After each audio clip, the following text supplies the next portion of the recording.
आज हम आपके सामने भगवान शिव की एक बहुत ही रोचक कथा प्रस्तुत करने जा रहे हैं। किसी दिन जब महादेव पृथ्वी पर विचरण करने के लिए निकले तो उनकी नजर एक नौजवान पर पड़ी।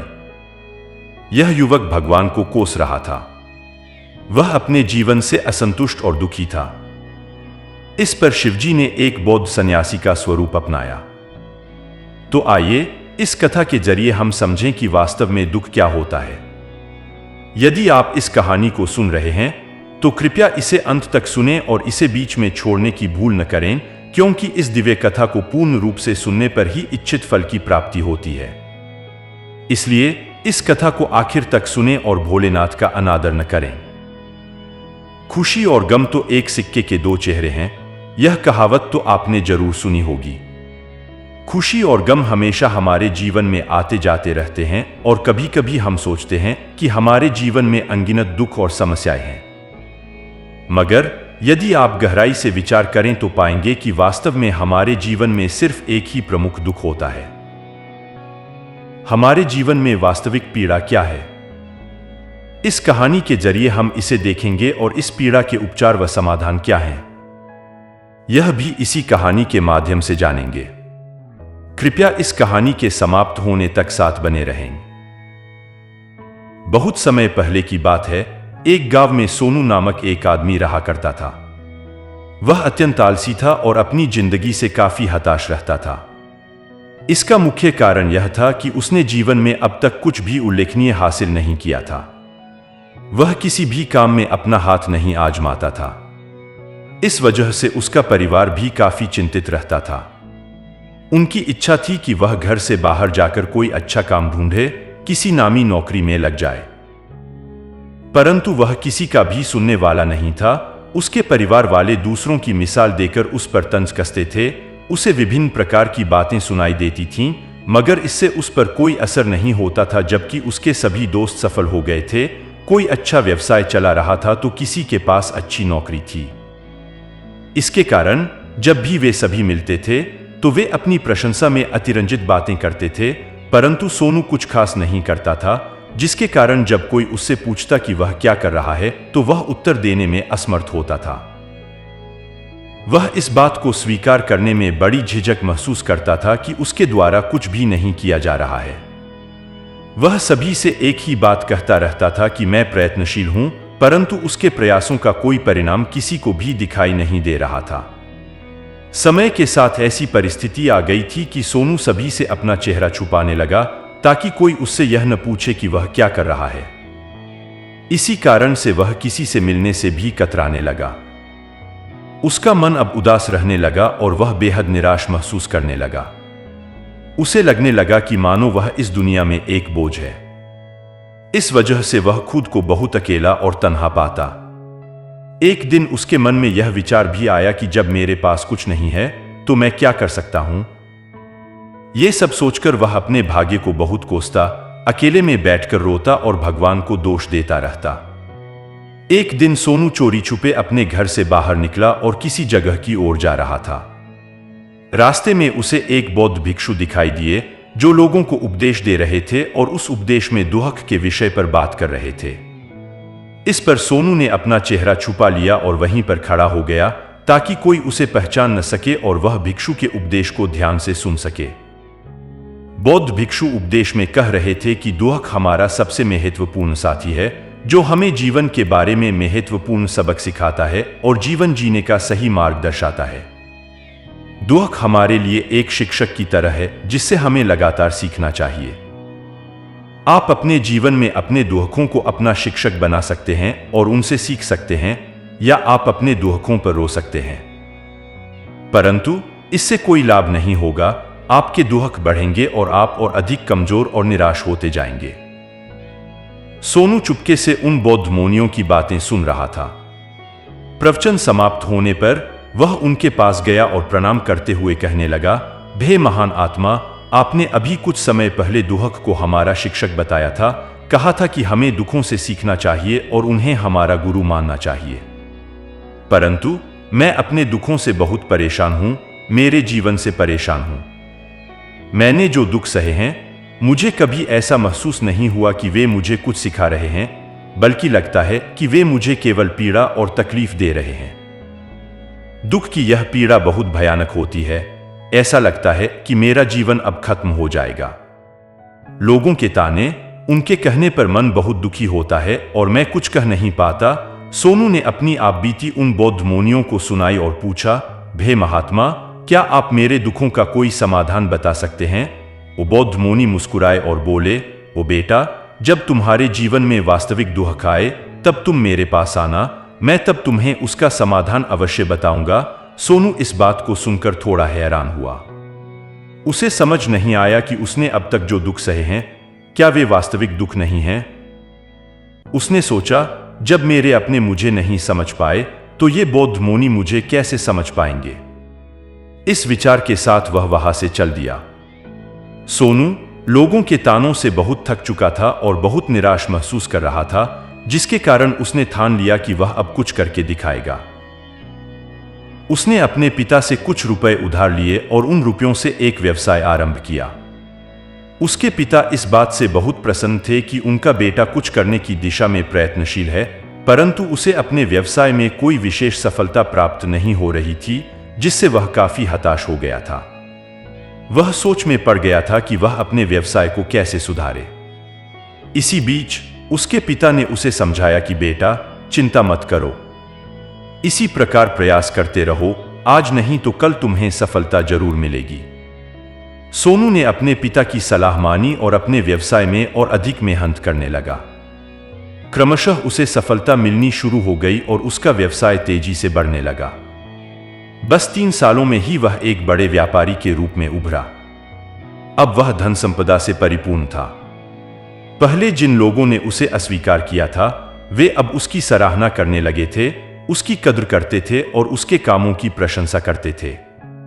उसके माता पिता भी अब अपने पुत्र पर गर्व महसूस कर रहे थे और उसकी उपलब्धियों से बहुत प्रसन्न थे। समय के साथ सोनू के मित्रों की संख्या में वृद्धि हो रही थी।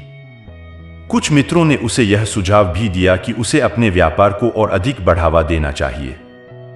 एक मित्र ने उसे यह सलाह दी कि अगर आज वह शहर का सबसे बड़ा व्यापारी है और इतना प्रसन्न है, तो सोचो जब वह राज्य का सबसे बड़ा व्यापारी बन जाएगा तो लोग उससे मिलने के लिए कितने उत्सुक होंगे।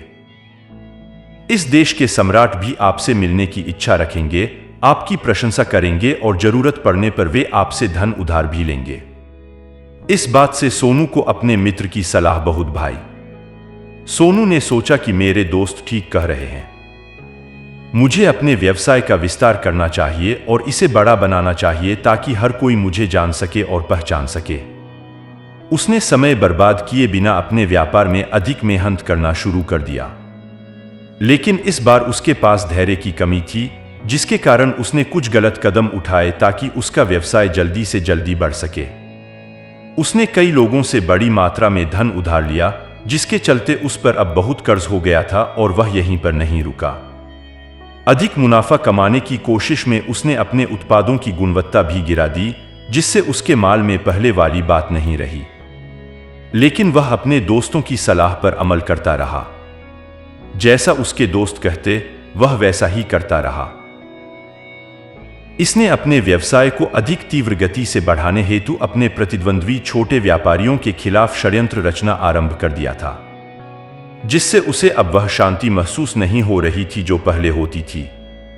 अब वह रातों को सो नहीं पाता था। उसका दिमाग सिर्फ एक ही ख्याल में उलझा रहता था कि कैसे उसका व्यापार राज्य भर में फैले और वह सबसे बड़ा व्यापारी बन जाए।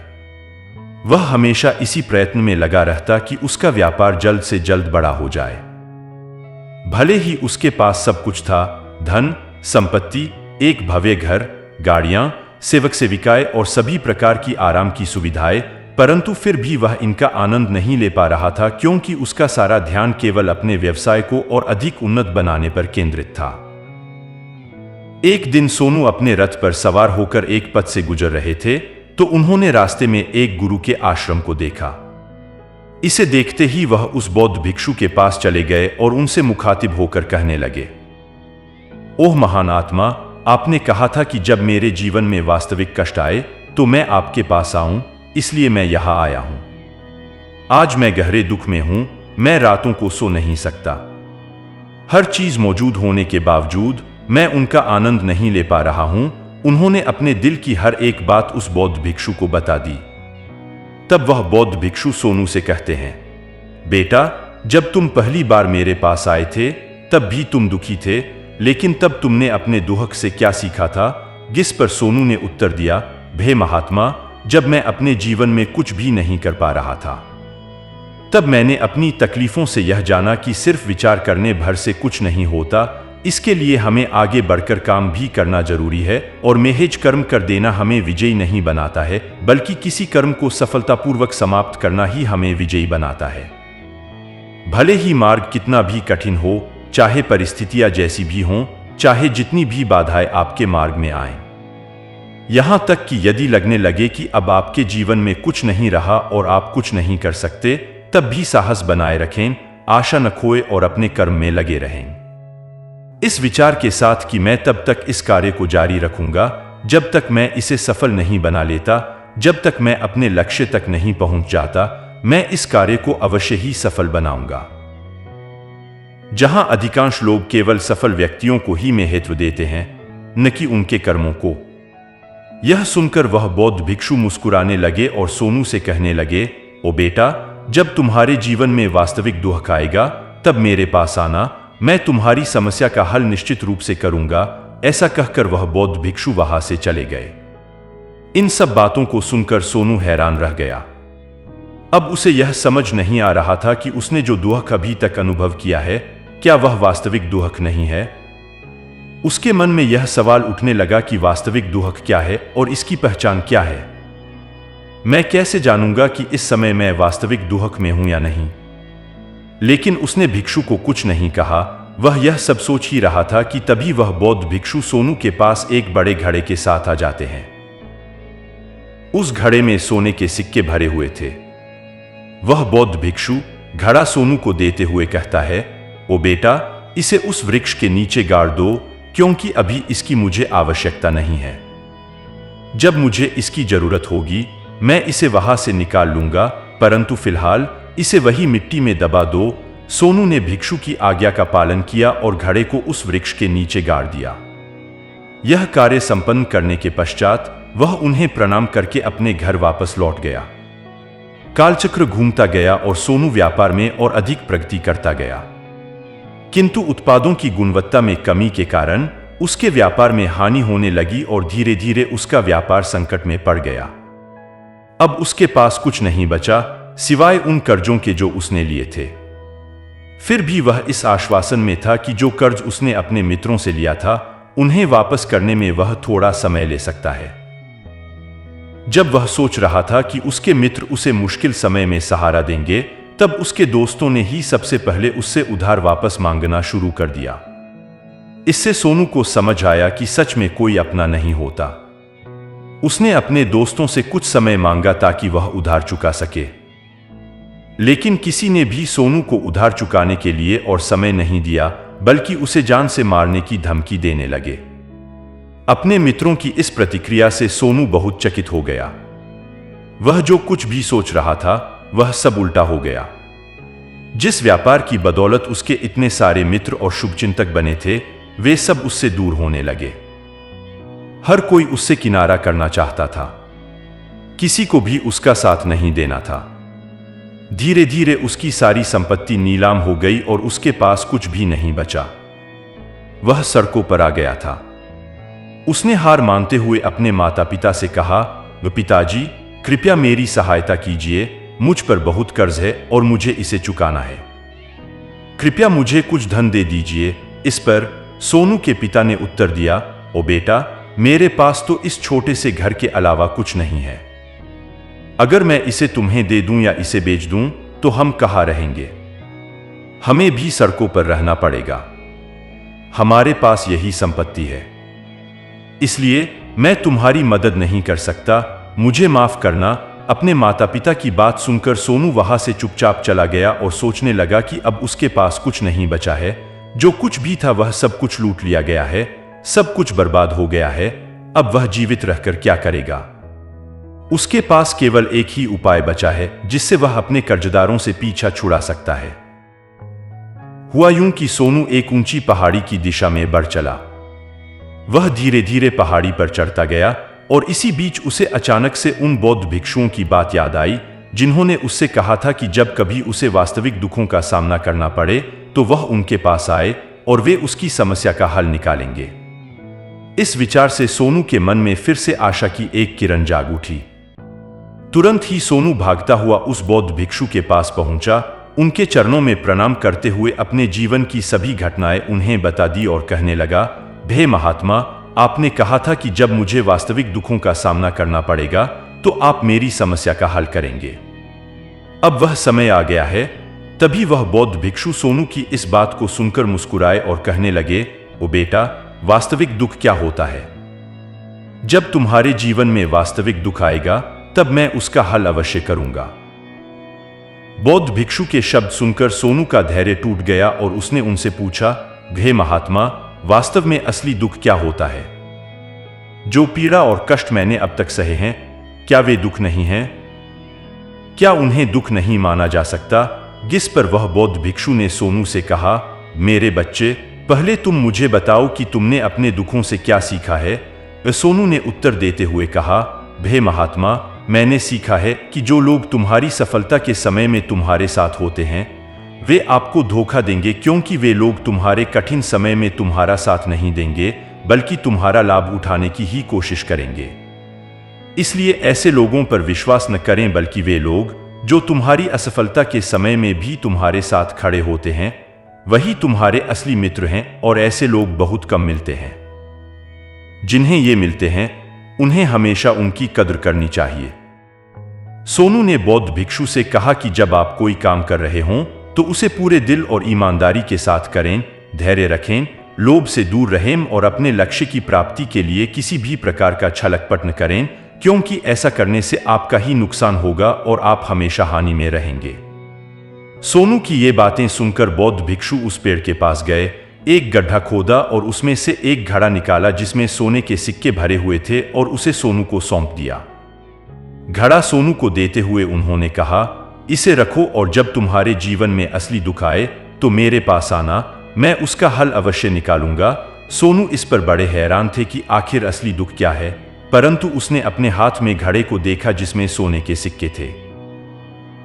देखकर वह मन ही मन सोचने लगा कि चलो अब कुछ राहत मिलेगी, मैं अपने मित्र का कर्ज चुका सकूंगा और एक नया व्यापार भी शुरू कर सकूंगा। इसके बाद उसने उन बौद्ध भिक्षुओं का आभार व्यक्त किया, उन्हें प्रणाम किया और वहां से रवाना हो गया।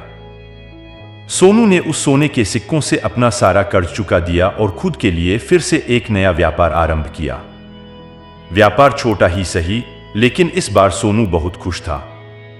उसने अपने व्यापार पर पूरी निष्ठा, मेहनत और धैर्य के साथ काम किया और जल्द ही फिर से वह एक बड़ा व्यापारी बन गया। लेकिन इस बार सोनू और भी अधिक खुश था, क्योंकि इस बार उसने कोई लालच नहीं किया, नहीं किसी के खिलाफ कोई षड्यंत्र रचा, बल्कि उसने पूरी ईमानदारी और मेहनत के साथ अपने व्यापार पर काम किया। लेकिन दोस्तों, जैसे जैसे आप धनी बनते जाते हैं वैसे वैसे आप में यह डर भी बढ़ता जाता है कि कहीं आप अपनी दौलत न खो दें। जैसे जैसे आप समृद्ध होते जाते हैं आपके मन में यह भय समा जाता है कि कहीं आप अपनी धन संपत्ति को न खो दें। इसलिए आप दान पुण्य करने लगते हैं और दूसरों की सहायता करते हैं ताकि आपके जीवन में कोई दुख ना आए। लेकिन जीवन सुख और दुख का मेल है और हर किसी को इन दोनों का अनुभव करना पड़ता है। इसी प्रक्रिया में सोनू के जीवन में एक बार फिर से दुख का सामना हुआ। इस बार उसके माता पिता का निधन हो गया, जिससे उसे गहरा आघात पहुंचा, क्योंकि वह उनसे बेहद प्रेम करता था। उन्हें अंतिम बार देखते हुए उसके मन में अनगिनत प्रश्न उमड़ पड़े। वह अपने घर वापस आया और घर पहुंचकर उसने देखा कि जिस संपत्ति की वह हमेशा चिंता किया करता था, आज उसकी देखभाल करने वाला कोई नहीं था। उसके माता पिता ने जितनी भी मेहनत की थी, जितना कुछ भी उन्होंने अपने जीवन में इकट्ठा किया था, वह सब यहीं रह गया था। लेकिन अब सब कुछ समाप्त हो गया था और सोनू के मन में वह बहुत अधिक व्याकुल हो रहा था। उसके मन में हजारों प्रश्न उत्पन्न हो रहे थे और वह खुद को बहुत अकेला पा रहा था। उसे गहरा खालीपन महसूस हो रहा था। उसे समझ नहीं आ रहा था कि वह क्या करे। तब उसे उन बौद्ध भिक्षुओं की याद आई। वह तुरंत दौड़ा और उन बौद्ध भिक्षुओं के पास पहुंच गया। उसे देखकर बौद्ध भिक्षु ने सोनू से पूछा, वो क्या हुआ बेटा? क्या फिर से कोई मुसीबत आ गई है? जिस पर सोनू ने जवाब दिया, नहीं गुरुजी, सब कुछ तो ठीक है, लेकिन आज मेरे माता पिता का निधन हो गया है और मैं खुद को बहुत अकेला और खाली महसूस कर रहा हूं। मुझे बहुत दुख हो रहा है। इस पर बौद्ध भिक्षु ने कहा, ओ बेटा, इसमें दुखी होने की क्या बात है? यह तो जीवन का एक हिस्सा है। एक दिन सभी को यहां से जाना है। कोई भी यहां हमेशा के लिए नहीं रहता। हम सभी एक न एक दिन मौत को गले लगाएंगे और मौत कब आएगी ये किसी को नहीं पता। हो सकता है तुम्हारी मौत कल ही हो जाए या फिर आज और अभी। यह सुनकर सोनू बहुत हैरान रह गया। उसने उन बौद्ध भिक्षुओं से कहा, महान गुरु, आप क्या कह रहे हैं? मैं अभी तो युवा हूं और मेरे पास अपना पूरा जीवन जीने के लिए है। मैं जीवित रहना चाहता हूं, कुछ हासिल करना चाहता हूं। और आप कह रहे हैं कि मैं किसी भी समय मौत को प्राप्त हो सकता हूं। इस पर उस बौद्ध भिक्षु ने सोनू से कहा, ओ बेटे, इस भ्रांति में मत रहो कि मौत केवल वृद्धों के लिए है। वृद्धों के सामने उनके युवा संतान भी जीवन का अंत देख लेते हैं। मौत कभी भी किसी की उम्र देखकर नहीं आती और न ही किसी को चेतावनी देकर आती है। बौद्ध भिक्षु के इन शब्दों को सुनकर सोनू और अधिक परेशान हो उठा और वह वहां से चुपचाप चला गया। उसके मन का वह खालीपन अब भी वहीं था और वह अब भी खुद को बेहद अकेला महसूस कर रहा था। उसके बाद सोनू का मन अपने व्यापार में भी लगना बंद हो गया। जब भी वह कोई काम करता, उसके मन में अनगिनत प्रश्न उमड़ने लगते कि वह यह क्यों कर रहा है, इसका क्या उद्देश्य है और उसने इस कार्य को आरंभ क्यों किया। उसके मन में एक नया प्रश्न जागृत हुआ कि क्या हम केवल इसलिए इस धरती पर आए हैं कि हम जीवन जिएं और एक दिन मृत्यु को प्राप्त हो जाएं। वह जीवन के वास्तविक अर्थ को समझने में असमर्थ था। उसने कई विद्वानों से पूछा और जितना संभव हो सका खोजबीन की, लेकिन उसे कोई भी संतोषजनक उत्तर नहीं मिल पाया। जब उसे कोई जवाब नहीं मिला तो उसका दुख और भी बढ़ गया। इससे उसकी मन की बेचैनी और भी बढ़ गई और वह समझ नहीं पा रहा था कि वह क्या करे, कहां जाए, किससे पूछे। तब सोनू को एक बार फिर से उन बौद्ध भिक्षुओं का ध्यान आया। वह उनसे मिलने के लिए दोबारा उनके पास गया और उन्हें अपने मन की सभी बातें बता दी। तब वे बौद्ध भिक्षु मुस्कुराए और सोनू से बोले, ओ बेटा, आज पहली बार तुम्हें असली दुख का सामना करना पड़ा है। वास्तव में यही वो दुख है जिसे हम सच्चाई से दुख कह सकते हैं। तुम्हें यह नहीं पता कि तुम क्या कर रहे हो, कहां जा रहे हो, क्यों जा रहे हो, यह कौन है, क्या है, क्यों है, तुम क्या करना चाहते हो। जिस पर सोनू ने कहा, हे महात्मा, कृपया मेरे इस दुख का समाधान करें, मुझे इस दुख से मुक्ति दिलाएं। इसके बाद वे बौद्ध भिक्षु सोनू से बोले, हम सभी के भीतर क्रोध, लालच और अहंकार जैसी कामनाएं घर कर जाती हैं, जिससे हमारा जीवन खंडित हो जाता है और हमारी चेतना विखंडित हो जाती है। इसके कारण हम एक स्थान पर न तो सोच पाते हैं, न ही समझ पाते हैं और हमारी ऊर्जा भी बिखर जाती है। आज के समय में हमारे पास इतना भी समय नहीं है कि हम एक क्षण के लिए खुद को देख सकें, खुद को समझ सकें और जीवन के सही अर्थ को जान सकें। सच्चाई यह है कि हर कोई यहां अपने पूरे जीवन केवल दुख की बात करता रहता है, उसके समाधान की खोज में लगा रहता है, परंतु जिसे हम दुख समझते हैं वह वास्तव में दुख नहीं होता। तो इसका समाधान हमें कहां से मिलेगा? ये तो परिस्थितियां हैं जिनके कारण हम खुद को दुखी मान लेते हैं। जैसे ही हम एक परिस्थिति से बाहर आते हैं, हम दूसरी में फंस जाते हैं। जिस तरह हम पहली समस्या का सामना करते हैं, उसी तरह दूसरी समस्या का भी सामना करते हैं। और जब हम परिस्थितियों से हार मान लेते हैं, तब हमें मृत्यु ही एकमात्र उपाय नजर आती है, जो कि समाधान नहीं है। इसलिए यदि आप वास्तव में अपनी समस्याओं का समाधान चाहते हैं, तो खुद को, अपने जीवन, उद्देश्य और अर्थ को समझने का प्रयास करें। तब सोनू उन बौद्ध भिक्षु से कहता है, हे महाराज, क्या हमें अपनी इच्छाओं को नहीं पूरा करना चाहिए? तभी वह बौद्ध भिक्षु सोनू को उत्तर देते हुए कहते हैं कि हमें किसी भी वस्तु या व्यक्ति से अत्यधिक मोह नहीं रखना चाहिए। हमें अपनी इच्छाओं को नियंत्रण में रखने की आवश्यकता है। हमें धन संपत्ति का अधिक संग्रह नहीं करना चाहिए, क्योंकि मनुष्य की इच्छाएं, कामनाएं और वासनाएं ऐसी होती हैं मानो किसी पहाड़ से गिरता हुआ झरना हो, जिस पर किसी का कोई नियंत्रण नहीं होता सिवाय इसे देखने और परेशान होने के। लेकिन जब आप अपने जीवन के अर्थ को समझना शुरू करते हैं, तब आप अपने आप को पहचानने लगते हैं, समझने लगते हैं और फिर आप अपने जीवन पर नियंत्रण पा सकते हैं। तब आपकी सारी इच्छाएं, कामनाएं और वासनाएं भी आपके वश में आ जाती हैं और आप चाहें तो उन्हें नियंत्रित भी कर सकते हैं। गुरुदेव की ये सभी बातें सुनकर सोनू ने गुरुदेव से कहा, हे महाराज, आपका हार्दिक धन्यवाद। आज आपने मेरी जीवन की सबसे बड़ी समस्या का समाधान कर दिया है। मैं अब से अपने जीवन को नई ऊर्जा के साथ शुरू करूंगा। दोस्तों, मानव शरीर बहुत शक्तिशाली होता है, इसमें अपार ऊर्जा होती है, लेकिन अक्सर हम इसे व्यर्थ के कार्यों में लगा देते हैं, जिससे हमारा जीवन भी उन्हीं निरर्थक चीजों में उलझा रहता है और हम कभी भी इस पर ध्यान नहीं देते।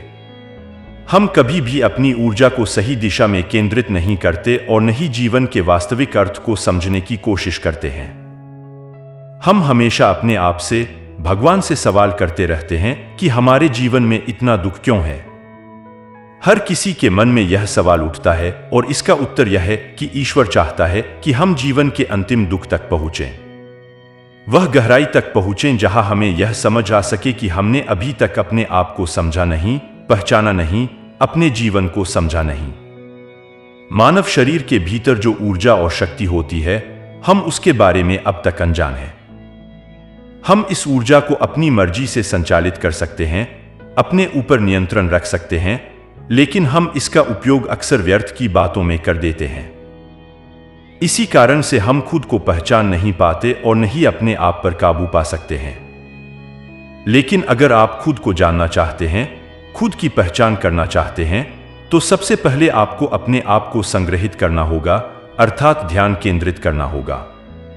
ध्यान केंद्रित करने से ही आप अपने दुखों और समस्याओं का समाधान ढूंढ सकते हैं और तभी आप खुद को पहचान सकेंगे, जान सकेंगे और अपने जीवन के सभी दुखों का समाधान भी कर सकेंगे। आशा है कि आपको यह वीडियो पसंद आया होगा। अगर आपको वीडियो अच्छी लगी हो तो कृपया इसे लाइक करें और चैनल को सब्सक्राइब करें तथा नोटिफिकेशन बेल आइकन को दबाएं। इस वीडियो को शेयर भी करें ताकि दूसरों तक भी यह मूल्यवान ज्ञान पहुंच सके। हम आपके उज्जवल भविष्य की कामना करते हैं। धन्यवाद।